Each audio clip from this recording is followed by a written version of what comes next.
Hello, and welcome back. This section covers assessing cliffhangers and chapter hooks for their effectiveness. They are essential to having a page turner, that book you just can't put down. So cliffhangers and chapter hooks are where psychological games are played with the reader.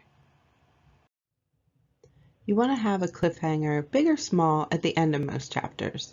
If it's a suspense, maybe at the end of every chapter like Dan Brown. So why do we want to do this? Reader engagement. Once we start reading a chapter, we want to finish it. I mean, it's a great place to put that bookmarker, right? Well, cliffhangers make the reader want to turn the page to find out what happens next.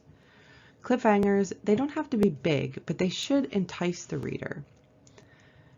Giving the character choices to decide on is an option for a smaller cliffhanger.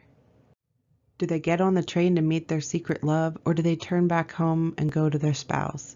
Do they drink the red or white liquid, knowing one will cause memory loss and the other enlightenment? Cliffhangers are mind games. You should set your readers up to keep going. You can put the main character in a dangerous situation. Their car is stuck on the railroad tracks, the lights are flashing, the arms are coming down, they're struggling with the seatbelt, the train's headlight comes across the bend and blinding them, and they panic.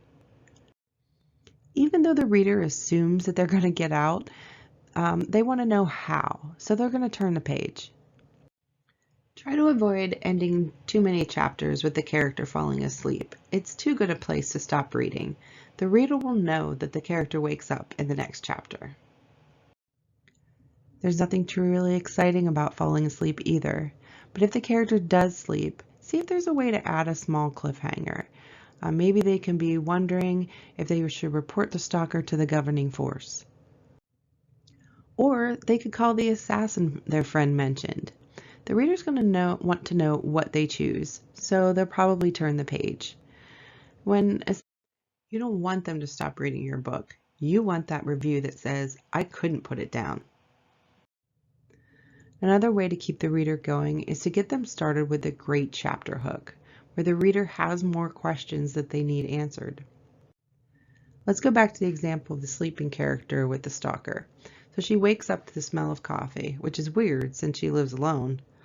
She finds her stalker sitting in the kitchen with a mug in his hands. The reader is definitely going to wonder what he's going to do and what she's going to do. Or the author could change it up by having the chapter start from a different character's perspective.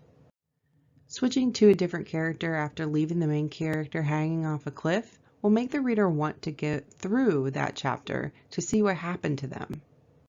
Of course, there's going to be a cliffhanger at the end of that chapter, so now they're excited to find out what happens to the secondary character.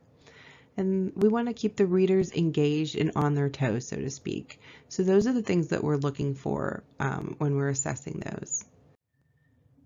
So when editing, if there isn't a cliffhanger at the end of a chapter, mark it.